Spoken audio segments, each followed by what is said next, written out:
भिन्नतरेषु विश्व आरभ्य हीयते तथापि भेदस्वाभाविकस्ततः इति नारदीये कर्तापि भगवान् विष्णुरकर्तेति च कथ्यते तस्य कर्ता यतो नान्यः स्वतन्त्रत्वात्मनः इति च ಸಾತ್ವಿಕ ರಾಜಸ ತಾಮಸಗಳ ಸಾತ್ವಿಕ ಪ್ರಧಾನವಾದದ್ದು, ರಜೋ ಪ್ರಧಾನವಾದ ಸಾತ್ವಿಕ, ರಜೋ ಪ್ರಧಾನವಾದ ತಾಮಸ ಮತ್ತು ಪ್ರಧಾನವಾದ ಅದು ವಸ್ತುತಃ ರಜಸ್ಸಿನಲ್ಲೇ ಸ್ವಲ್ಪ ಕೊನೆಯ ಭಾಗ ಅನ್ನುವಂಥದ್ದು ಸಾತ್ವಿಕತೆಯಲ್ಲಿ ಹೇಳಿಕೆ ಅಂತ ಅದರ ವಿವರವನ್ನ ಶಬ್ದಶಃ ನಾವು ಅದನ್ನ ಬಿಡಿಸಿ ನೋಡಿದ್ರೆ ಒಂದು ಅಕ್ಷರದಲ್ಲಿ ನಾವು ಅದನ್ನ ಹೇಗೆ ವಿವರ ತಿಳ್ಕೊಳ್ಬೇಕು ಅಂತ ಹೇಳ್ತಾರೆ. ಹಿಂದೆ ಅದೇ ಬಂದ ಹಾಗೆ ನಾನಾಗ್ಲೇ ಹೇಳಿದ್ದೆ, ಏನಂದ್ರೆ ಜೈವಿಕವಾದ ಸಾತ್ವಿಕ ರಾಜಸ ತಾಮಸ ಅಂತ ಒಂದು ಗುಣ ಇದೆ, ಭೌತಿಕವಾದ ಸಾತ್ವಿಕ ರಾಜಸ ತಾಮಸ ಅಂತ. ಅದರಲ್ಲಿ ಮತ್ತೆ ದೇವತಾ ಶಕ್ತಿ ನಿಯಾಮಕರು ಇದ್ದೇ ಇದ್ದೆ. ಜಡ ಪದಾರ್ಥಗಳಲ್ಲೂ ಅದು ಪ್ರಭಾವ ಬೀರುತ್ತೆ ಅಂದ್ರೆ ಜಡವೇ ಸ್ವತಂತ್ರವಾಗಿ ಯಾರ ಮೇಲೂ ಏನೂ ಪ್ರಭಾವ ಬೀರ್ಲಿಕ್ಕಾಗುದು. ಈಗ ಒಂದು ಅಯಸ್ಕಾಂತಕ್ಕೆ ಸೆಳೆಯುವ ಗುಣ ಇದೆ ಅಂತಂದ್ರೂ ಅಲ್ಲೂ ಒಂದು ಭಗವಂತನ ಅಥವಾ ಒಂದು ವಿಶೇಷ ಭಗವಂತ ಇದ್ದೇ ಇದ್ದಾನೆ. ಉಳಿದಂತೆ ಯಾವುದೋ ಒಂದು ದೇವತಾ ಶಕ್ತಿಯ ಕೆಲಸ ಅಲ್ಲಿ ಆಗತ್ತೆ. ಆದ್ರೆ ಆ ಶರೀರದ, ಈಗ ಮನುಷ್ಯನ ಶರೀರವೋ ಪ್ರಾಣಿಯ ಶರೀರವೋ ಅದರಲ್ಲಿ ಒಂದು ಚಲನವಲನ ಸ್ವತಃ ಅದು ಆಕೃತಿ ಪಡ್ಕೊಳ್ಳುವುದು, ಬೆಳೆಯುವುದು, ಅದಕ್ಕೆ ತಿಳಿಯುವುದು. ಈ ಅಯಸ್ಕಾಂತಕ್ಕೆ ತಾನು ಕಬ್ಬಿಣವನ್ನು ಎಳೆಯುವ ವಿಷಯದಲ್ಲಿ ಯಾವ ತಿಳುವಳಿಕೆಯೂ ಇಲ್ಲ. ಆದ್ರಿಂದಾಗಿ ಅದನ್ನ ವರ್ಣ ಅಂತ ತಗೊಳ್ಳುದಿಲ್ಲ. ಜಡದಲ್ಲಿ ಇರುವಂತಹದ್ದಕ್ಕೆ ಅದು ವರ್ಣ, ಅದರಲ್ಲೂ ವಸ್ತುತಃ ಶಕ್ತಿ ಇದೆ, ಆದ್ರೆ ಚೈತನ್ಯವಾದಂತಹ ಶಕ್ತಿಯನ್ನು ಹೇಳುದಿಲ್ಲ. ಯಾಕೆಂದ್ರೆ ಈಗ ಯಾವುದೋ ಒಂದು ವಿಕಾರವನ್ನು ಉಂಟು ಮಾಡುವಂತಹ ಜಡ ಪದಾರ್ಥದಲ್ಲಿ ನಿಯಾಮಕ ಶಕ್ತಿ, ನಿರುತಿ ಮೊದಲಾದ ದೇವತೆಗಳೇ ಇರ್ತಾರೆ, ಅವರು ಅಂತಲ್ಲ. ಅದರ ಗುಣವನ್ನ ಹಾಗೆ ಪ್ರಕಟಗೊಳಿಸಬೇಕಾದದ್ದು ಅವರಿಗೆ ಅನಿವಾರ್ಯ. ಆದ್ರಿಂದ ಅದನ್ನ ಮಾಡ್ತಾರೆ. ಈಗ ಭಗವಂತನಿಗೆ ದ್ರವ್ಯಂ ಕರ್ಮಚ ಕಾಲಶ್ಚ ಸ್ವಭಾವೋ ಜೀವೈವ ಚ ಇದನುಗ್ರಹ ತತ್ಸಂತೀನ ಸಂತೇದುಪೇಕ್ಷೆಯ ಅನ್ನುವ ಮಾತಿರುವುದರಿಂದ ಪ್ರತಿಯೊಂದು ದ್ರವ್ಯದ ಗುಣಗಳನ್ನ ಅಭಿವ್ಯಕ್ತಿ ಮಾಡುವುದಷ್ಟೇ ಯೋಚನೆ ಹೊರತು ಆ ಗುಣ ಅಭಿವ್ಯಕ್ತಿ ಆಗಿದೆ ಅಂದ ಮಾತ್ರಕ್ಕೆ ಅದರಲ್ಲಿರುವ ದೇವತೆ ಕೆಟ್ಟವನು ಅಂತ ಅರ್ಥ ಅಲ್ಲ. ಅದರಲ್ಲೂ ದುಷ್ಟಶಕ್ತಿಗಳು ಕೆಲಸ ಮಾಡ್ತವೆ, ಆದ್ರೆ ದೇವತಾ ಶಕ್ತಿ ಹೊಂದಿದೆ. ಸ್ವತಃ ಆ ಜಡಕ್ಕೆ ತಾನೇನ್ ಮಾಡ್ತೇನೆ ಅಂತ ಅನ್ನೋ ವಿಷಯದಲ್ಲಿ ತಿಳುವಳಿಕೆ ಇಲ್ಲ. ಅದರಿಂದಾಗಿ ಜೀವನನ್ನ ಪ್ರಭು ಅಂತ ಕರೀತಾರೆ. ಆ ಪ್ರಭುವಿನಲ್ಲಿ ಪ್ರಭವತಿ, ಅವನಲ್ಲಿ ಬಗೆ ಬಗೆಯ ಬಣ್ಣಗಳು ಹುಟ್ಟಿಕೊಳ್ತಾವೆ.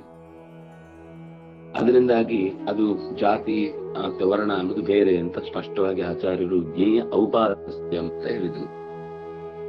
ಸಾಮಾನ್ಯವಾಗಿ ನಮ್ಮಲ್ಲಿ ಈಗ ಹೊರಗಿನಿಂದ ಕಾಣುವಂತಹ ಏನು ವ್ಯವಸ್ಥೆ ಇದೆ ಅದನ್ನೇ ಗೀತೆಯಲ್ಲಿ ಹೇಳಿದ್ದಾರೆ ಅಂತ ಬಹಳ ಜನ ಗೀತೆಯನ್ನು ಸುಡುವ ಮಾತಾಡ್ತಾರೆ. ವಸ್ತುತಃ ಇವತ್ತು ನಾವು ಲೋಕದಲ್ಲಿ ಅನುಸರಿಸ್ತಾ ಇರುವಂತಹ ಚಟುವಟಿಕೆಗೂ ಕೃಷ್ಣ ಗೀತೆಯಲ್ಲಿ ಹೇಳಿದಂತಹ ಚಾತುರ್ವರ್ಣಕ್ಕೂ ನೇರ ಸಂಬಂಧವೇ ಕಾಣುವುದಿಲ್ಲ. ಅಕಸ್ಮಾತ್ ಸಂಬಂಧ ಇರ್ಬೋದು ಅಷ್ಟೇ ಬಿಟ್ರೆ ಕೃಷ್ಣ ಹೇಳಿದ ಸಾಮಂತನ್ನಲ್ಲ. ಎಲ್ಲೋ ಕೆಲವೊಂದ್ ಸರ್ತಿ ಕೆಲವೊಂದು ವಿಷಯದಲ್ಲಿ ಈ ಗುಣ ಕಾಣುತ್ತೆ ಅಂತ ಯೋಚನೆ ಮಾಡಿ ಅದು ಹಾಗೆ ಇದೆಯಲ್ವಾ ಅಂತ ಭಾವಿಸ್ಬೋದು. ಬಿಟ್ರೆ ಅವನು ಹೇಳಿದ ಗುಣಗಳಿಗೂ ಇಲ್ಲಿ ನಾವಿವತ್ತು ಬಳಸಿರುವ ಸಂಬಂಧ ಇಲ್ಲ.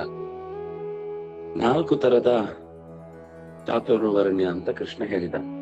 ಅದು ಬಣ್ಣ ಅಂದ್ರೆ ನಮ್ಗೆ ಹೊರಗಿನಿಂದ ಕಾಣುದು ಮೈ ಬಣ್ಣ.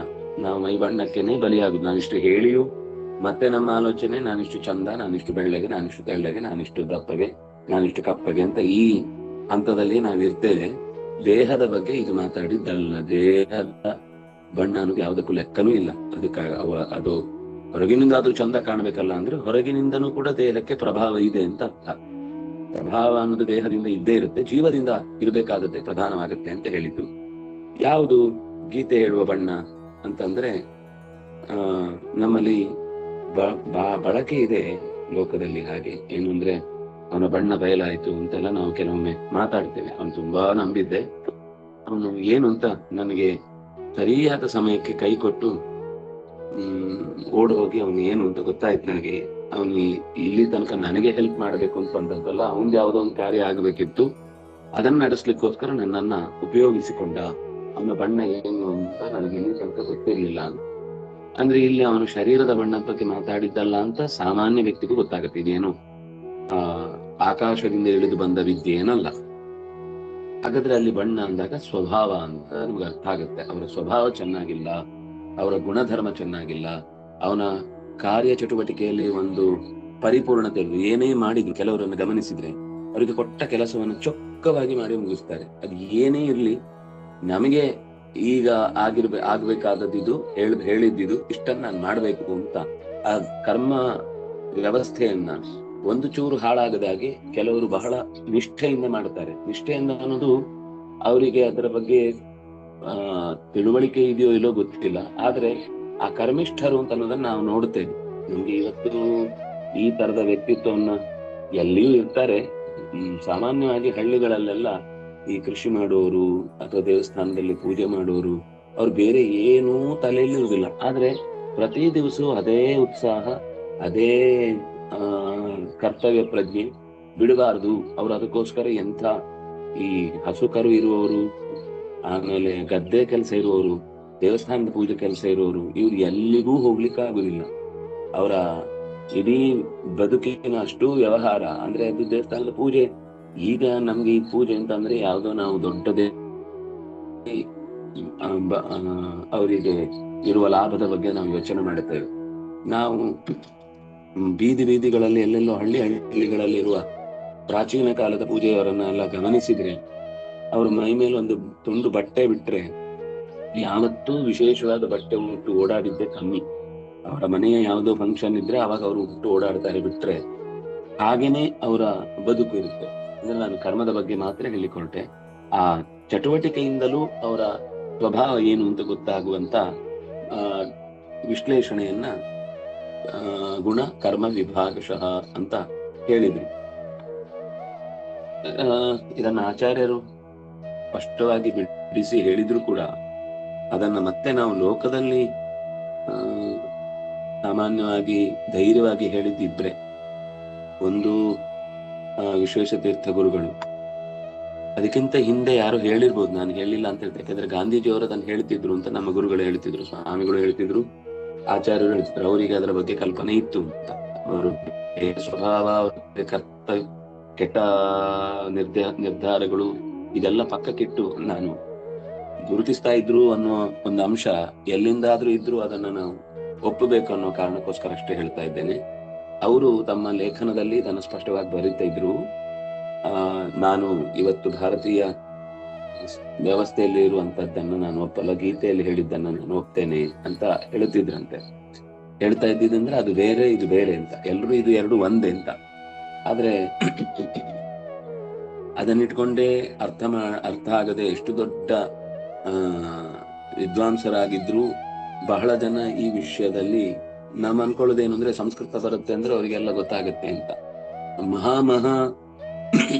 ದರ್ಶನಕಾರರು ಅಂತ ಅನಿಸಿಕೊಂಡವರು ಕೂಡ ಈ ಶ್ಲೋಕದ ಅರ್ಥ ಬರೆಯುವಾಗ ಅವರಿಗೆ ಅದರ ಸ್ವಾರಸ್ಯ ಅರ್ಥ ಆಗದೆ ಎಲ್ಲೆಲ್ಲೋ ಕಳೆದು ಹೋದದ್ದನ್ನು ಕೂಡ ನಾವು ನೋಡುತ್ತೇವೆ. ಅದು 4 ಗುಣಗಳು ಸಂಸಾರಕ್ಕೆ ಅಂದ್ರೆ ಸಮಾಜಕ್ಕೆ ಬೇಕು ಅನ್ನೋದನ್ನು ಹೇಳ್ತಾರೆ. ಇದನ್ನು ಮತ್ತೆ ಕ್ಲಿಯರ್ ಆಗಿ ನಮ್ಮ ಕಿವಿಗೆ ಈ ಕಾಲದಲ್ಲಿ ಬಿದ್ದದ್ದು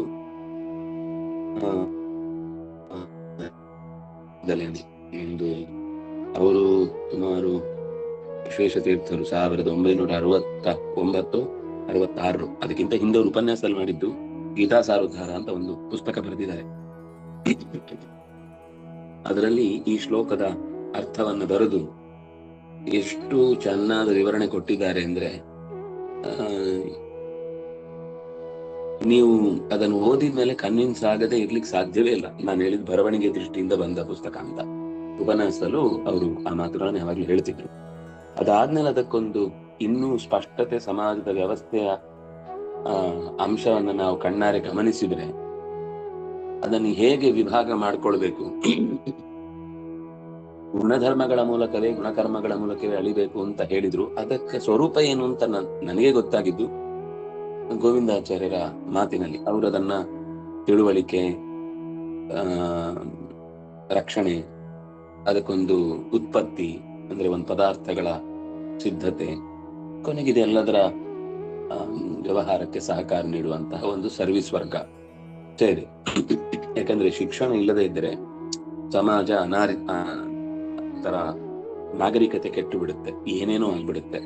ಅಂತದ್ದನ್ನು ನಾವು ಜಗತ್ತಿನಾದ್ಯಂತ ತುಂಬಾ ಕಡೆ ನೋಡ್ತೇವೆ. ಅವರಿಗೆ ಪ್ರಾಪರ್ ತಿಳುವಳಿಕೆ ಇಲ್ಲದೆ ಇದ್ದಾಗ ಹೇಗೋ ಬದುಕ್ತಾರೆ. ಹೊಟ್ಟೆಪಾಡಿಗೆ ಹೇಗೋ ಒಂದು ವ್ಯವಸ್ಥೆ ಮಾಡ್ಕೊಂಡು,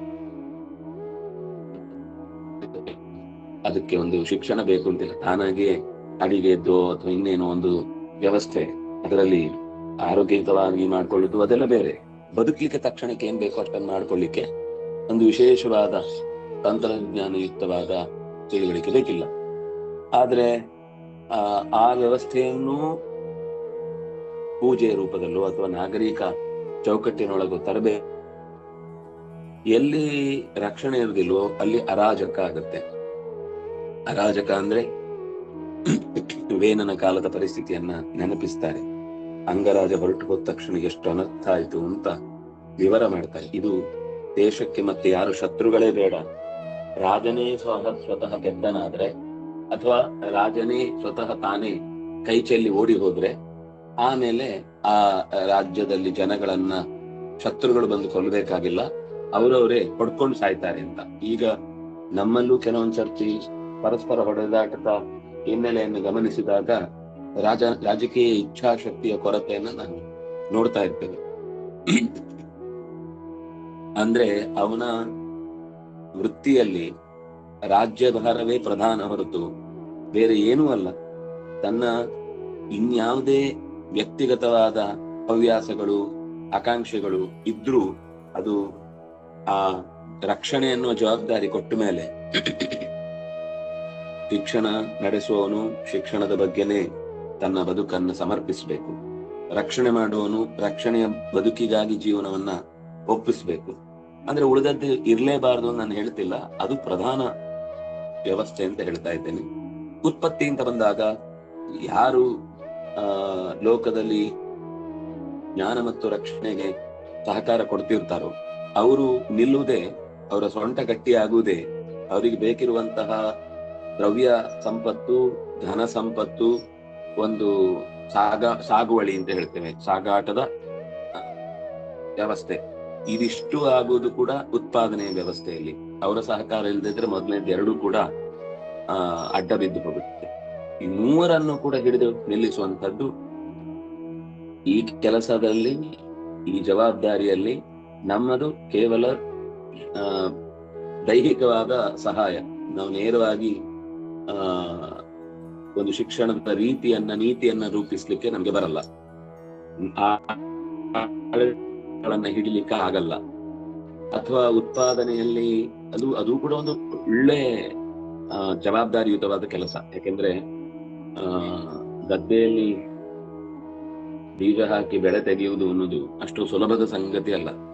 ಆ ಕೃಷಿಕರ ಕಷ್ಟ ಏನು ಅಂತ ಗೊತ್ತಾಗಬೇಕಾದ್ರೂ 4 ದಿವಸ ನಾವು ಗದ್ದೆಯಲ್ಲಿ ಇಳಿದು, 4 ದಿವಸದಲ್ಲಿ ಗೊತ್ತಾಗಲ್ಲ. ಒಂದು ಬೆಳೆ ಪೂರ್ತಿ ವರ್ಷದಲ್ಲಿ ಅವ್ರ ಜೊತೆಗೆ ಕಾಲ ಕಳೆದ್ರೆ ನಾವು ಒಂದೊಂದು ಅನ್ನ ಎಸೆಯುವಾಗ ಅದರ ಬೆಲೆ ಏನು ಅಂತ ನಮ್ಗೆ ಗೊತ್ತಾಗುತ್ತೆ.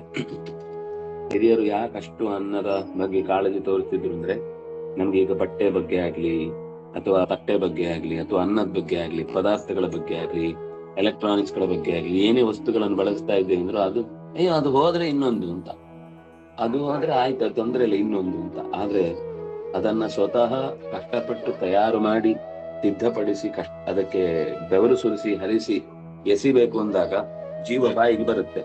ಅಂತಹ ಒಂದು ಕಾಳಜಿಯನ್ನ ತೋರುವಂತಹ ವ್ಯವಸ್ಥೆ ಎಲ್ಲದಕ್ಕೂ, ಅದು ಶಿಕ್ಷಣಕ್ಕೂ,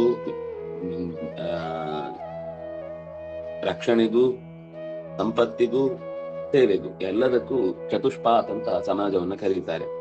ಅಂತಹ 4 ಸ್ವಭಾವದವರು ಅಧ್ಯಯನ, ಅಧ್ಯಾಪನ, ಸಂಶೋಧನಾ ಅಂತ ಒಂದು ವರ್ಗ ಆದ್ರೆ, ರಕ್ಷಣೆ, ಹೊಣೆಗಾರಿಕೆ, ಅವರಿಗೆ ಸಮಾಜದಲ್ಲಿ ಯಾರಿಗೂ ದುಃಖವನ್ನ ನೋಡಿದ ತಕ್ಷಣ ಅವರಿಗೆ ಸಿಟ್ಟು ಬರುತ್ತೆ, ಅದಕ್ಕೆ ಹೋಗಿ ರಕ್ಷಣೆಗೆ ಧಾವಿಸ್ತಾರೆ. ಅಂದ್ರೆ ಲಿಟರಲಿ ಇವತ್ತೇನು ಅಂದ್ರೆ ಹೇಳಿಕೆ ಕೊಡೋದಷ್ಟೇ, ನಾವು ಇದನ್ನ ಖಂಡಿಸುತ್ತೇವೆ ಅಂದ್ರೆ ಮುಗಿದೋಯ್ತು, ನಮ್ಮ ರಕ್ಷಣೆ ಅಷ್ಟೇ. ಅದೇನು ಉಪಯೋಗ ಇಲ್ಲ, ಸುಮ್ನೆ ನಮ್ದೊಂದು ಸ್ಟಂಟ್ ಅಷ್ಟೇ. ಅದು ವಿಕರ್ಣ ಅಂತಾರ. ಕೌರವರಲ್ಲಿ ಒಬ್ಬ ತಮ್ಮ ಇದ್ದ. ಪಾಂಡವರಿಗೆ ಅನ್ಯಾಯ ಆದಾಗ, ದ್ರೌಪದಿಯ ಮಾನ ಕಳೆಯುವ ಪ್ರಸಂಗ ಬಂದಾಗ ಅವನು ಇದು ತಪ್ಪು ಇದು ತಪ್ಪು ಇದು ತಪ್ಪು ಅಂತ ಬೊಬ್ಬೆ ಹೊಡೆದಂತೆ. ಅಂದ್ರೆ ಎಲ್ಲರ ದೃಷ್ಟಿಯಿಂದ ನಾನು ಒಳ್ಳೆಯವನು ಅಂತ ಗುರುತಿಸಿಕೊಳ್ಬೇಕು ಅನ್ನೋ ಚಪಲ. ದುರ್ಯೋಧನ ಬೈದು ಬಿಡಿಸ್ತಾನೆ, ಸುಮ್ಮನೆ ಇಲ್ಲಿಂದ ಎತ್ತಿ ಹೊರಗಾಕ್ಲ, ಸಭಾಗೃಹದಿಂದ ಹೊರಗೆ ಎತ್ತಾಕ್ಲ ಅಂತ. ಆಮೇಲೆ ಸುಮ್ಮನೆ ಆಗ್ತಾನೆ. ಅಂದ್ರೆ ಅವನಿಗೆ ಧೈರ್ಯ ಇಲ್ಲ ಅದನ್ನ ಹೇಳಿ ಮುಗಿಸ್ಲಿಕ್ಕೆ. ಆದ್ರೆ ಒಂದ್ಸರ್ತಿ ಅವರು ಹೇಳಿದಾರಪ್ಪ, ಆ ವ್ಯಕ್ತಿಯು ಕೂಡ ಅದೇ ತರ ಇದನ್ನೆಲ್ಲ ಒಪ್ತಾ ಇರಲಿಲ್ಲ. ಪಾಪ ಏನೋ ವ್ಯವಸ್ಥೆಗೊಳಗಾಗಿ ಒದ್ದಾಟ ಪಟ್ರು ಅಂತ ನಾವು ಹೇಳುವಂತಹ ವ್ಯವಸ್ಥೆ ಸಮಾಜದಲ್ಲಿ ಏನ್ ಕಾಣ್ತೇವೆ. ರಕ್ಷಣೆ ಅಂದ್ರೆ ಹೇಳಿಕೆ ಕೊಡುದಲ್ಲ, ಅಥವಾ ನಮ್ಮ ಅಭಿಪ್ರಾಯಗಳನ್ನ ಎಲ್ಲೋ ಒಂದು ಸುಮ್ನೆ ಹಂಚಿಕೊಂಡ್ರೆ ಸಾಕಾಗುದಿಲ್ಲ. ಅಂದ್ರೆ ಅದು ಹಂಚಿಕೊಳ್ಳುವುದ್ರಿಂದ ಒಳ್ಳೆ ಕೆಲಸ ಆಗತ್ತೆ. ಏನಾಗುತ್ತೆ ಅಂದ್ರೆ ಅವರಿಗೊಂದು ಜಾಗೃತಿ ಬರುತ್ತೆ ಅಂತ ಅನ್ನೋದು ಒಂದ್ ಅಂಶದಲ್ಲಿ ಸರಿಯಾದ್ರೂ ಕೂಡ, ಕೊನೆವರೆಗೂ ಅಡಿಗೆ ಮಾಡ್ಬೇಕು ಅಡಿಗೆ ಮಾಡ್ಬೇಕು ಅಡಿಗೆ ಮಾಡ್ಬೇಕು ಅಂತ ನಾವು ಜಪ ಮಾಡ್ತಾ ಇದ್ರೆ ಅಡಿಗೆ ಆಗುದಿಲ್ಲ. ಅಡಿಗೆ ಆಗಬೇಕು ಅಂತ ಅನ್ನೋದಕ್ಕೋಸ್ಕರ ಹೋಗಿ ಪದಾರ್ಥಗಳನ್ನ ತರಬೇಕು, ಒಲೆ ಹಚ್ಚಬೇಕು, ಪಾತ್ರೆ ಇಡಬೇಕು, ಬೇಯಬೇಕು, ಉಣ್ಣಬೇಕು. ಮಾಡಿಕೊಂಡು ಅಂತ ನಾವು ಮಾಡದೆ ಉಣ್ಣುವುದಕ್ಕೆ ಅರ್ಹತೆ ಇಲ್ಲ. ನಾವು ಮಾಡಿದ್ದೇವೆ ಅಂದ್ರೆ ಅದಕ್ಕೆ ಉಣ್ಲಿಕ್ಕೆ ಅರ್ಹತೆ ಬರುತ್ತೆ. ಅದು ಒಬ್ಬ ರಕ್ಷಣೆಯ ಜವಾಬ್ದಾರಿ, ರಕ್ಷಣೆ ಮಾಡುವವನ ಜವಾಬ್ದಾರಿ. ಎಲ್ಲರಲ್ಲೂ ಒಂದು ಅಂಶ ಇದ್ದೇ ಇರುತ್ತೆ, ಆದ್ರೆ ಪ್ರಧಾನ ಅಂಶ ರಕ್ಷಣೆ ಅಂತ ಬಂದವನಿಗೆ ಅವನಿಗೆ ವ್ಯಕ್ತಿಗತವಾದ ಜೀವನ ಇಲ್ಲ. ಇದು ಅರ್ಥ ಆದ್ರೆ ಮಾತ್ರ ನಮಗೆ ರಾಮ ಏನು ಅಂತ ಅರ್ಥ ಆಗುತ್ತೆ. ಅದರ ಮುಂದೆ ಇರುವಂತದ್ದು ಕೃಷಿ ಗೌರಕ್ಷ ವಾಣಿಜ್ಯಂ ಅಂತ ಮುಂದೆ 18ನೇ ಅಧ್ಯಾಯದಲ್ಲಿ ಹೇಳಿದ ಸಂಗತಿ. ವಾಣಿಜ್ಯದ ವ್ಯವಸ್ಥೆ ಅಂತ ಬಂದಾಗಲೂ ಪ್ರಜೆಗಳಿಗೆ ಬೇಕಿರುವಂತಹ ಪದಾರ್ಥಗಳನ್ನ ಅಲ್ಲಲ್ಲಿ ಕೊಡುವಂಥದ್ದು. ಭಾಗವತ ಇಷ್ಟು ಲಕ್ಷಣ ಹೇಳಿದ್ರು, ಇಷ್ಟು ಲಕ್ಷಣ ಹೇಳಿ ಇದನ್ನು ಹೇಗೆ ಅರ್ಥೈಸ್ಬೇಕು ಅನ್ನೋದಕ್ಕೆ ಒಂದು ಸುಂದರವಾದ ಮಾತಿದೆ. ಇದು ಬಹುಶಃ ಪ್ರಹ್ಲಾದ ಹೇಳ್ತಾನೆ ಅಂತ ಅನ್ಸುತ್ತೆ, ನನಗೆ ಕರೆಕ್ಟ್ ನೆನಪಿಲ್ಲ. ಯಸ್ಯ ಲಕ್ಷಣಂ ಪ್ರೋಕ್ತಂ ಪುಂಸೋ ವರ್ಣಾದಿ ವ್ಯಂಜಕಂ ಯದನ್ಯತ್ರಾಪಿ ದೃಶ್ಯೇತ ತೇನ ತತ್ರ ತತ್ತೇನೈವ ವಿನಿರ್ದಿಶೇತ್ ಅಂತ. ಯಾವ ಮನುಷ್ಯ ಯಾವ ವರ್ಣದವನು ಅಂತ ತಿಳಿಲಿಕ್ಕೆ ಏನ್ ಲಕ್ಷಣಗಳನ್ನ ಹೇಳಿದೆ, ಆ ಲಕ್ಷಣಗಳು ಅಕಸ್ಮಾತ್ ಬೇರೆ ಕಡೆ ನಮಗೆ ಕಾಣಿಸ್ತು ಅಂತಂದ್ರೆ ಆ ವ್ಯವಸ್ಥೆಯಲ್ಲಿ ಅವರನ್ನ ಹಾಗೇನೆ ಅಧ್ಯಾತ್ಮದ ದಾರಿಯಲ್ಲಿ ಅಂದ್ರೆ ಸಾಧನೆಯ ದಾರಿಗೆ ಆ ಲಕ್ಷಣದಿಂದಲೇ ಅವನನ್ನು ಗುರುತಿಸ್ಬೇಕು. ನಾವಿಲ್ಲಿ ತಪ್ಪುದು ಎಲ್ಲಿ ಅಂದ್ರೆ, ಸಾಮಾಜಿಕ ವ್ಯವಸ್ಥೆಯನ್ನು ಹೀಗೆ ತರಬೇಕು ಅಂತ ಹೊರಳಿಕ್ಕೆ ಹೋದ್ರೆ ಸಾಮಾಜಿಕ ವ್ಯವಸ್ಥೆ ಬೇರೆ, ಅಧ್ಯಾತ್ಮದ ವ್ಯವಸ್ಥೆ ಬೇರೆ. ಸಮಾಜದಲ್ಲಿ ಎಲ್ಲರೂ ಇರ್ತಾರೆ, ಅಧ್ಯಾತ್ಮದಲ್ಲಿ ಆ ಆಸಕ್ತಿ ಇರೋರು ಮಾತ್ರ ಇರ್ತಾರೆ. ಅಧ್ಯಾತ್ಮದ ದಾರಿಯಲ್ಲಿ ನೀವು ಅವರಿಗೆ ಕೊಡಬೇಕಾದ ಕ್ರೈಟೀರಿಯಾದಿಂದ ಪೂರ್ತಿ ಅವರನ್ನ ಪರಿಗಣಿಸಿ ಬೇಕಿರುವ ಅನುಕೂಲವನ್ನು ಮಾಡಿಕೊಡ್ಬೋದು. ಆದ್ರೆ ಇದನ್ನ ಸಾಧ್ಯ ಇದ್ದವನು ಸಾಧಕ ಇದನ್ನ, ಆದ್ರೆ ಇಡೀ ವ್ಯವಸ್ಥೆಯನ್ನ ಹೀಗೆ ಆಳ್ವಿಕೆಗೆ ತರಬೇಕು ಅಂತ ಸಾರ್ವಕಾಲಿಕ ಸೂತ್ರವನ್ನ ನಾವು ಈ ಹಿನ್ನೆಲೆಯಲ್ಲಿ ಮಾಡುವುದು ಕಷ್ಟಕರ ಅಂತ ಅನ್ಸುತ್ತೆ. ಯಾಕೆಂದ್ರೆ ಇದನ್ನ ನಾವು ಆಚಾರ್ಯರ ಹತ್ರನೂ ಎಷ್ಟೋ ಸಲ ಡಿಸ್ಕಸ್ ಮಾಡಿದ್ವಿ, ಸ್ವಾಮಿಗಳ ಹತ್ರನೂ ಈ ವಿಷಯವನ್ನ ತುಂಬಾ ಸಲ ಡಿಸ್ಕಸ್ ಮಾಡಿದ್ವಿ. ಇದು ಹೀಗೆ ಬದಲಾಯಿಸಬಹುದಲ್ವಾ ಅಂತ. ಆಗ ಸ್ವಾಮಿಗಳು ಹೇಳಿದ್ರೆ ಇದ್ದಿದ್ದು ಪೂರ್ತಿ ಹಾಳಾಗೋಗುತ್ತೆ. ಯಾಕಂದ್ರೆ ಅದು ಕನಿಷ್ಠ ಪಕ್ಷದ ವ್ಯವಸ್ಥೆ ಅಂತ ಉಳಿಬೇಕು ಅಂತ ಆದ್ರೆ ಈ ಹಂತದಲ್ಲಿ ನಮಗೆ ನಿರ್ಣಯ ತೆಗೆದುಕೊಳ್ಳಿಕ್ಕೆ ಎಲ್ಲರಿಗೂ ಆಗುದಿಲ್ಲ. ಅದಕ್ಕೆ ಬರುವ ಎಲ್ಲ ರಾಜರು, ಬರುವ ಎಲ್ಲ ನಿರ್ದೇಶಕರು, ಇವರು ಅಥವಾ ಸಾಮಾಜಿಕ ಗದ್ದುಗೆಯಲ್ಲಿ ಕೂಡುವವರು, ಜ್ಞಾನದ ಗದ್ದುಗೆಯಲ್ಲಿ ಕೂಡುವವರು ಈ ವಿಷಯದಲ್ಲಿ ಅವೇರ್ನೆಸ್ ಇರುವುದಿಲ್ಲ. ಅದರಿಂದಾಗಿ ಇದನ್ನ ಒಂದೇ ಸಲಕ್ಕೆ ಹಂತಕ್ಕೆ ಇದನ್ನ ಸಮಾಜದಲ್ಲಿ ವ್ಯವಸ್ಥೆ ಮಾಡಿ. ಆದ್ರೆ ಅಧ್ಯಾತ್ಮದ ದಾರಿಯಲ್ಲಿ ಸಾಮಾಜಿಕ ವ್ಯವಸ್ಥೆ ಬಿಟ್ಟು ಅವನನ್ನ ಅಂತರಂಗದ ಪ್ರಪಂಚದ ದಾರಿಯಲ್ಲಿ ನೀವು ಅವನಿಗೆ ಈ ಲಕ್ಷಣದಿಂದಲೇನೆ ಅದು ಅವ್ರಿಗೆ ಗೊತ್ತಾಗುತ್ತೆ, ಆ ಗುರುಗಳಿಗೆ ಗೊತ್ತಾಗುತ್ತೆ, ಆ ಶಿಷ್ಯನಿಗೆ ಗೊತ್ತಾಗುತ್ತೆ. ಇದು ಸಾರ್ವಜನಿಕ ಘೋಷಣೆ ಮಾಡಿ ಹೇಳುವಂತಹ ಸಂಗತಿ ಅಲ್ಲ. ಮತ್ತೆ ಅದು ಗುಟ್ಟು ಕೂಡ, ಯದೇವ ವಿದ್ಯೆಯ ಕರೋತಿ ಶ್ರದ್ಧೆಯ ಉಪನಿಷದ ತದೇವ ವೀರ್ಯವತ್ತರಂ ಭವತಿ ಅಂತ.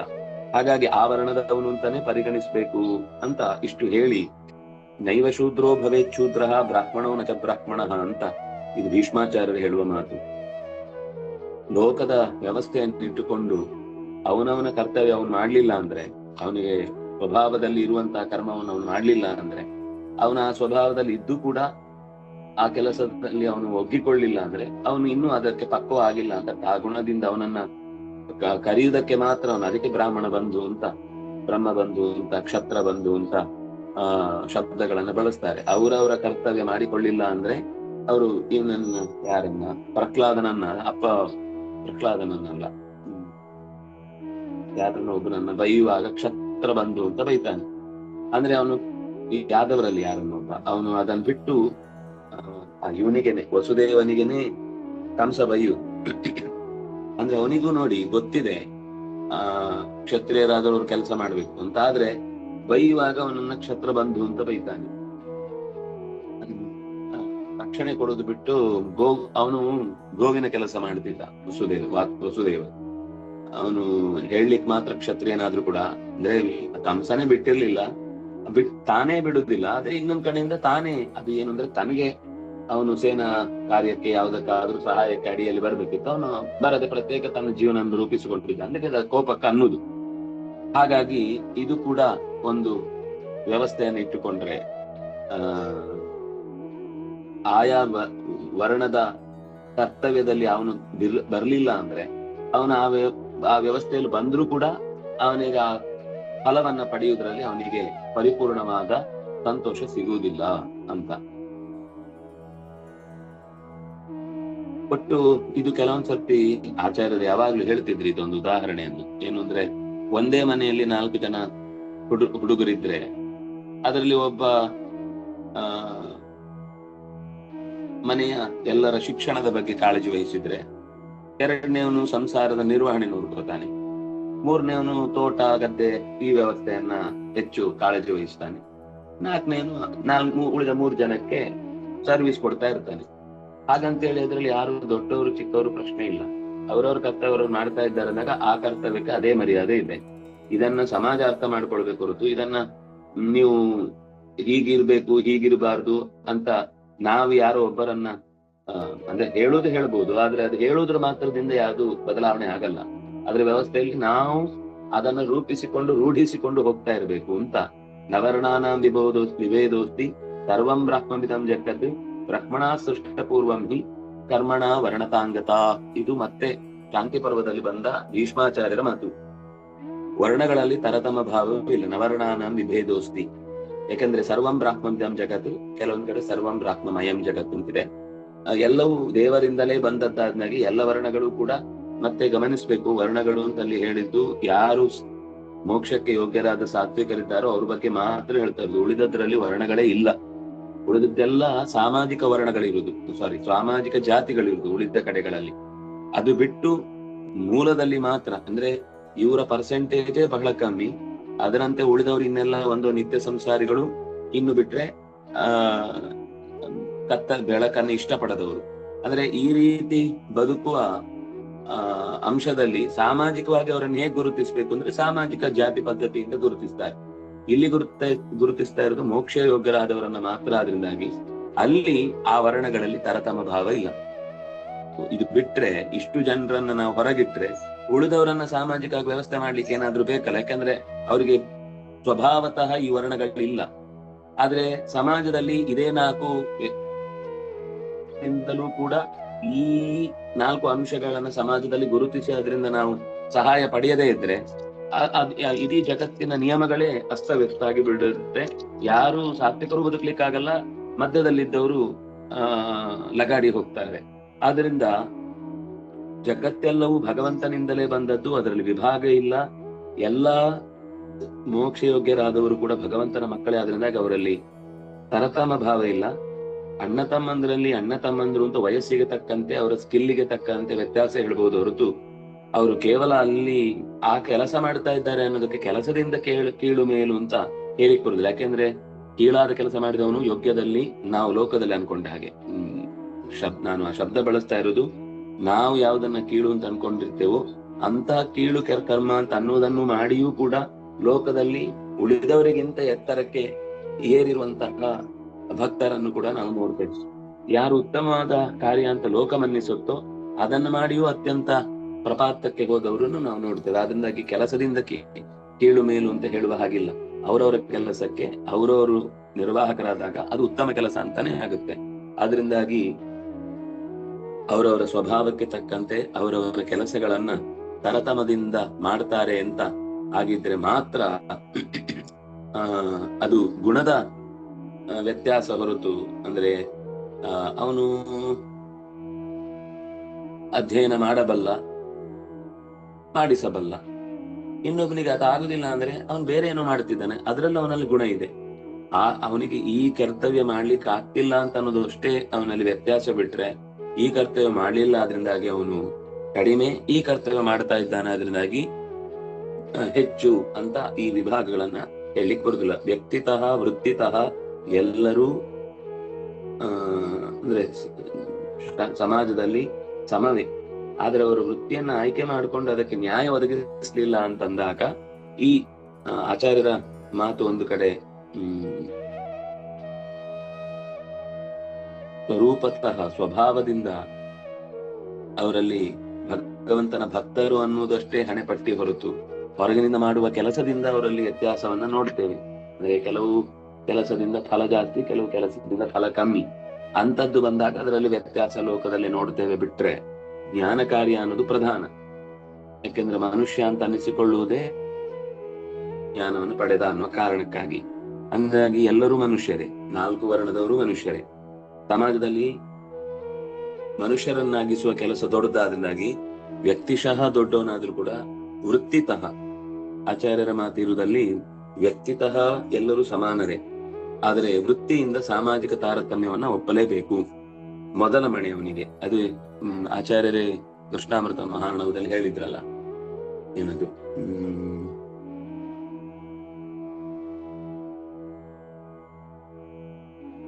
ವಿತ್ತಂ ಬಂಧುರ್ವಯ ಕರ್ಮ ವಿದ್ಯಾ ಚೈವತು ಪಂಚಮಿ ಏತಾನಿ ಮಾನ್ಯಸ್ಥಾನಾನಿ ಗರೀಯ ಹ್ಯುತ್ತರೋತ್ತರಂ. ಉತ್ತರೋತ್ತರಂ ಗರೀಯ ಯಾವುದು ಅಂತ ಹೇಳುವಾಗ ಮೊದಲನೇದ್ದು ಅಂದ್ರೆ ಸಾಮಾನ್ಯವಾಗಿ ಕೆಳಗಿನಿಂದ ಮೇಲೆ ಹೋಗುವುದಾದ್ರೆ ಸಂಪತ್ತಿನಿಂದ ಒಬ್ಬನನ್ನು ಮರ್ಯಾದೆ ಕೊಡುವುದು, ಎರಡನೇದು ಬಂಧುತ್ವದಿಂದ ಮರ್ಯಾದೆ ಕೊಡುವುದು, ಇನ್ನು ಅದಕ್ಕಿಂತ ಹೆಚ್ಚಿನ ಗುಣ ಅಂತ ನಾವು ಗಮನಿಸಬೇಕಾದ್ದು ವಯ, ಅವರ ವಯಸ್ಸಿನ ಅನುಭವ ಇರುತ್ತೆ, ಅದು ಅದಕ್ಕಿಂತ ದೊಡ್ಡದು ಅಂತ ಆಗುತ್ತೆ. ಕರ್ಮ, ಕರ್ಮ ಅಂತಂದ್ರೆ ಸಾಮಾಜಿಕ ಜವಾಬ್ದಾರಿ ಮತ್ತು ಅನುಷ್ಠಾನ ಕರ್ತವ್ಯ ಯಾವುದೇ ಇರ್ಬೋದು. ಅದು ರಾಜನ ಕರ್ತವ್ಯ ಇರ್ಬೋದು, ಬ್ರಾಹ್ಮಣನ ಕರ್ತವ್ಯ ಇರ್ಬೋದು, ವೇಶ್ಯನ ಕರ್ತವ್ಯ ಇರ್ಬೋದು, ಅವನು ಸೇವೆ ಮಾಡುವ ಕರ್ತವ್ಯ ಇರಬಹುದು. 4 ಕರ್ತವ್ಯದಲ್ಲೂ ಅವ್ರ ಕರ್ತವ್ಯದಿಂದ ದೊಡ್ಡವರಾದ್ರೆ ವಿತ್ತ ಇದ್ದವನಿಗಿಂತ ದೊಡ್ಡವ, ಬಂಧುಗಿಂತ ದೊಡ್ಡವ, ಅವನ ವಯಸ್ಸಿನ ವ್ಯವಸ್ಥೆಗಿಂತಲೂ ದೊಡ್ಡವ. ವಯಸ್ಸಾಗಿರ್ಬೋದು, ಆದ್ರೆ ಇವನು ಕರ್ಮ ಚೆನ್ನಾಗಿ ಮಾಡಿದಾನಂದ್ರೆ ಇವನು ಅವನಿಗಿಂತ ಹಿರಿಯ. ಇದಕ್ಕಿಂತಲೂ ಮಿಗಿಲಾದದ್ದು ವಿದ್ಯಾ. ಯಾರಲ್ಲಿ ಈ ಪ್ರತಿಯೊಂದು ಕರ್ಮಗಳನ್ನ ಮಾಡುವಾಗ ಅದರ ಸರಿಯಾದ ಆಗು ಹೋಗುಗಳೇನು ಅಂತ ತಿಳುವಳಿಕೆಯಿಂದ ಕೂಡಿ ಅವನು ಕರ್ತವ್ಯ ಮಾಡ್ತಾನೆ ಅಂತಂದ್ರೆ ಅವನು ಅದಕ್ಕಿಂತ ಮಿಗಿಲು ಅಂತಾಗತ್ತೆ ಅಂತ ಆಚಾರ್ಯರೇ ಸ್ವತಃ ವೃತ್ತಿಯಿಂದ ವ್ಯತ್ಯಾಸವನ್ನ ಹೇಳ್ಬೋದು ಹೊರತು ವ್ಯಕ್ತಿಯಿಂದ ವ್ಯತ್ಯಾಸ ಅಂದ್ರೆ ಅವರ ಅಂತರಂಗದ ಸ್ವಭಾವದಲ್ಲಿ ಎಲ್ಲವೂ ಭಗವಂತನ ಭಕ್ತಿ ಸಮಾನವಾದ ಗುಣ. ಆದ್ರಿಂದಾಗಿ ಅದರಲ್ಲಿ ಎಲ್ಲರೂ ಸಮಾನವೇ. ನವಾರ್ಣಾನಾಂ ವಿಭೇದೋಸ್ತಿ. ಈ ವರ್ಣ ಶ್ರೇಷ್ಠ, ಈ ವರ್ಣ ಕನಿಷ್ಠ ಅಂತಿಲ್ಲ. ಆದ್ರೆ ಈ ಕೆಲಸದಿಂದ ಅವನು ಹೆಚ್ಚು ಕೆಲಸ ಮಾಡಿದ್ದಾನೆ ಅನ್ನೋದಕ್ಕೋಸ್ಕರ ವಿದ್ಯೆ ಇದ್ದಾಗ ಅದು ಹೆಚ್ಚಿನ ಗುರಿಯನ್ನ ತಂದುಕೊಡುತ್ತೆ, ಹೆಚ್ಚಿನ ಲಾಭವನ್ನ ತಂದುಕೊಡುತ್ತೆ ಅಂತ ಹೀಗೆ ಅದರ ವಿವರವನ್ನ ನೀಡಿದ್ದಾರೆ. ಅದನ್ನೇ ಪುರುಷ ಸೂಕ್ತವು ಆರಂಭದಲ್ಲಿ ಮುಖದ ಕಾರ್ಯ ಮಾಡುವವನು ಬ್ರಾಹ್ಮಣ, ತೋಳಿನ ಕಾರ್ಯದಲ್ಲಿ ಮುನ್ನಡೆದವನ ರಾಜನ್ಯಕೃತಃ, ತೊಡೆಯಿಂದ ಗಟ್ಟಿದ್ದು ಊರಿಗೆಲ್ಲ ಆಹಾರ ಸರಬರಾಜು ಮಾಡಿ ಉತ್ಪತ್ತಿಗೊಳಿಸಿ ಅದಕ್ಕೆ ಬೇಕಿರುವ ವ್ಯವಸ್ಥೆ ಮಾಡಿದ್ದಾದ್ರಿಂದಾಗಿ ಇದರಲ್ಲಿ ಕಾಲು ಬೇಡ ಅಂತ ಎತ್ತಿ ಬಿಸಾಕ್ಲಿಕ್ಕಾಗತ್ತಾ, ಅಥವಾ ತಲೆಗೆ ಮಾತ್ರ ಎಲ್ಲ ಗೌರವ ಸಿಗುತ್ತೆ ಅಂತ ತಲೆ ಮಾತ್ರ ಇದ್ರೆ ಸಾಕು ಅಂತ ಅದನ್ನ ಮಾತ್ರ ತಗೊಂಡು ಹೋಗ್ಲಿಕ್ಕಾಗತ್ತಾ? ಕಿರೀಟ ಎಲ್ಲ ತಲೆಗೆ ಇಡುದು. ಅಂದ್ರೆ ಬುದ್ಧಿಭೇದ ಮಾಡೋರು ಹೇಗ್ ಮಾಡ್ತಾರೆ ಅಂದ್ರೆ, ಒಂದು ಗಲಾಟೆ ಆಯ್ತಂತೆ, ಹೀಗೆ ಯಾವ್ದೋ ಒಂದು ಕತೆ ಬರ್ದಿದ್ರು.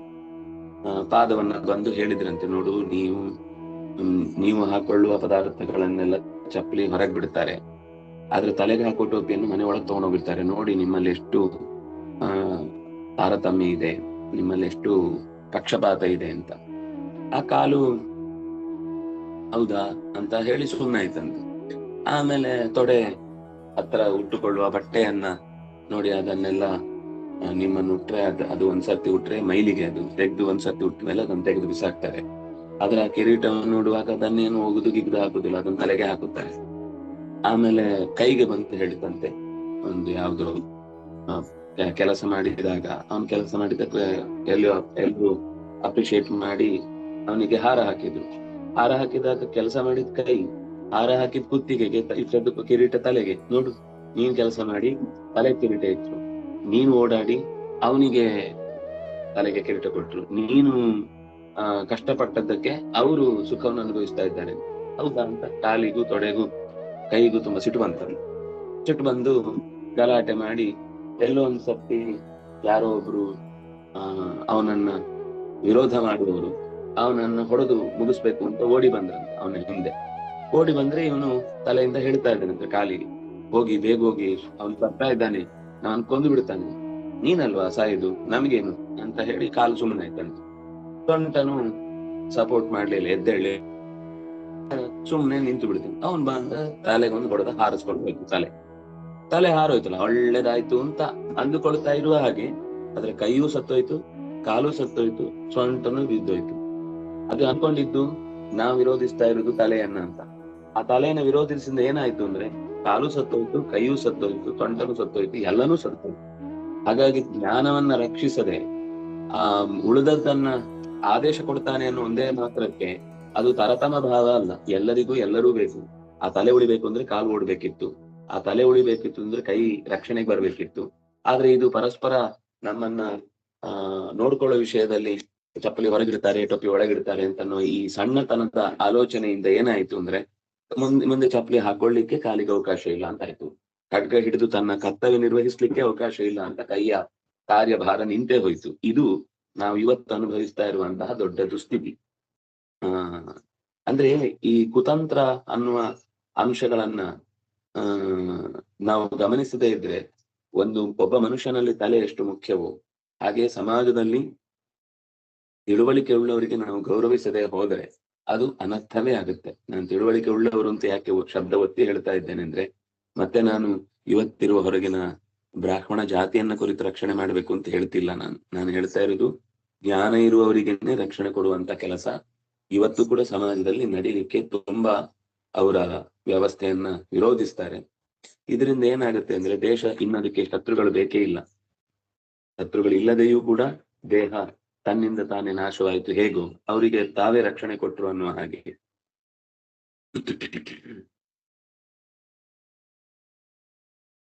ಸರಿ, ಇಷ್ಟು ಈ ಪದ್ಯದಲ್ಲಿ ನಾವು ನೋಡಿದ್ದಾಯ್ತು. ಅದನ್ನ ಒಂದು ಅಂಶದಲ್ಲಿ ಗಮನಿಸ್ಬೇಕಾದ್ದೇನು ಅಂದ್ರೆ, ಎಲ್ಲರೂ ಸಾತ್ವಿಕರೇ ಆದ್ರೂ ಅದರಲ್ಲಿ ಆಚಾರ್ಯರು ಒಂದು ನಂಗೆ ಹಿಂದೆ ಹೇಳಿದ ನೆನಪು. ಬ್ರಾಹ್ಮಣ ಅಂತಂದ್ರೆ ಸತ್ವ 90, ರಜಸ್ಸು 5, ತಮಸ್ಸು 5. ಕ್ಷತ್ರಿಯ ಅಂತ ಬಂದಾಗ 60 ಸತ್ವ, 30 ರಜಸ್ಸು, 10 ತಮಸ್ಸು. ವೈಶ್ಯ ಅಂತ ಬಂದಾಗ 50 ಸತ್ವ, 35 ರಜಸ್ಸು, 15 ತಮಸ್ಸು. ಶೂದ್ರ ಅಂತ ಬಂದಾಗ 40 ಸತ್ವ, 25 ರಜಸ್ಸು, 35 ತಮಸ್ಸು. ಅಂದ್ರೆ ಇದು ಕೇವಲ ಸ್ಥೂಲವಾದ ಇದನ್ನ ಬ್ರಾಹ್ಮಣ್ಯದಲ್ಲಿ 90 ಇದೆಯಾ ಅಂತ ನಾವು ಪರ್ಟಿಕ್ಯುಲರ್ ಆಗಿ ಪರ್ಸೆಂಟೇಜ್ ತರ ಹೇಳಿದ್ದಲ್ಲ. ಆ ಜ್ಞಾನದ ಆಸಕ್ತಿ ಬರೋದಕ್ಕೆ ಕಾರಣ ಏನು ಅಂತ ಹೇಳುವಾಗ ಅದ್ರಲ್ಲಿ ಸತ್ವ ಜಾಸ್ತಿ ಇರುತ್ತೆ. ಸತ್ವ ಕಮ್ಮಿ ಆಗ್ತಾ ಬರ್ತಾ ಇದ್ದ ಹಾಗೆ ಉಳಿದದ್ದು ತಮಸ್ಸು 90 ಆಗಿ ಸತ್ವ ರಜಸ್ಸು ಅಂದ್ರೆ ರಜಸ್ಸು ತಮಸ್ಸು ಕಮ್ಮಿ ಆದ್ರೆ ಅದು ಈ ಏನಂತಾರೆ ಸಾತ್ವಿಕವಾದ ವರ್ಣ ವಿಭಾಗದ ಕಡೆಗೆ ಅದು ಬರುವುದೇ ಇಲ್ಲ. ಅದು ಎಲ್ಲ ಒಂದೇ. ರಜಸ್ಸು ತಮಸ್ಸು ಯಾವುದು ಮೊದಲ ಸಾಲಿನಲ್ಲಿ ತುಂಬಾ ಇದೆಯೋ ಅದೆಲ್ಲ ಒಂದು ನಿತ್ಯ ಸಂಸಾರಿಗಳು. ತಮಸ್ಸು ಜಾಸ್ತಿ ಇದ್ದಾಗ ಅದರಲ್ಲಿ ಪೂರ್ತಿ ಅದು ತಮಸ್ಸನ್ನ ಬಯಸುವಂಥವುಗಳು. ಹೀಗೆ ಈ ಅಂಶದಲ್ಲಿ ಜಗತ್ತಿನ ಶಾಸ್ತ್ರೀಯ ವಿವರಣೆಯನ್ನ ಅರ್ಥ ಮಾಡಿಕೊಂಡ್ರೆ ಆವಾಗ ಇವತ್ತಾಗ್ತಾ ಇರುವ ಜಾತಿ ವ್ಯವಸ್ಥೆಯ ಬಗ್ಗೆ ಇರುವ ಅನರ್ಥಗಳನ್ನ ಎಷ್ಟೋ ಪರಿಹಾರ ಮಾಡಬಹುದು ಅನ್ನೋದನ್ನ ನಾವು ಯೋಚಿಸಿ ಮುಂದಿನ ಪದ್ಯಕ್ಕೆ ಹೋಗುವ ಮುನ್ನ ಒಂದ್ಸತಿ ಶ್ಲೋಕ ಓದಿ ಬಿಡೋಣ. ನಮಾಮಿ ಕರ್ಮಾಣಿ ಲಿಂಪ. ತುಂಬಾ ಉತ್ತಮವಾದ ಒಂದು ಬಹುಶಃ ಇದು ಅನುಸಂಧಾನಕ್ಕೆ ನಿತ್ಯಕ್ಕೆ ನಮಗೆ ಸಿಗಬೇಕಾದ ಪದ್ಯ. ನಮಾಂ ಕರ್ಮಾಣಿ ಲಿಂಪಂತಿ ನಮೇ ಕರ್ಮ ಫಲೇ ಸ್ವಹ ಇತಿ ಮಾಂ ಯೋಭಿಜಾನಾತಿ ಕರ್ಮಭಿರ್ನ ಸಬಧ್ಯತೆ ಅಂತ 14ನೆಯ ಶ್ಲೋಕ, ಅದರ ಅಲ್ಲೇ ಬಂತು ಕೆಳಗೆ, ಅದರ ಶ್ಲೋಕದ ಅಭಿಪ್ರಾಯವನ್ನು ಮತ್ತೆ ನಾಳೆಯ ಚಿಂತನೆ. ನಾಳೆ ಪ್ರಯಾಣದಿಂದ ನಾನು ಬಂದು ಸೇರ್ಕೊಂಡ್ರೆ ಪಾಠ ಇರುತ್ತೆ, ಇಲ್ಲ ಅಂದ್ರೆ ಬೆಳಿಗ್ಗೆ ಒಂದ್ಸಲ ಮೆಸೇಜ್ ಸಿಕ್ಕಿದ್ರೆ ಹಾಕ್ತೇನೆ. ಶ್ರೀಹರಿ ಪ್ರಿಯತಾಂ ಶ್ರೀಕೃಷ್ಣ ಅರ್ಪಣಮಸ್ತು.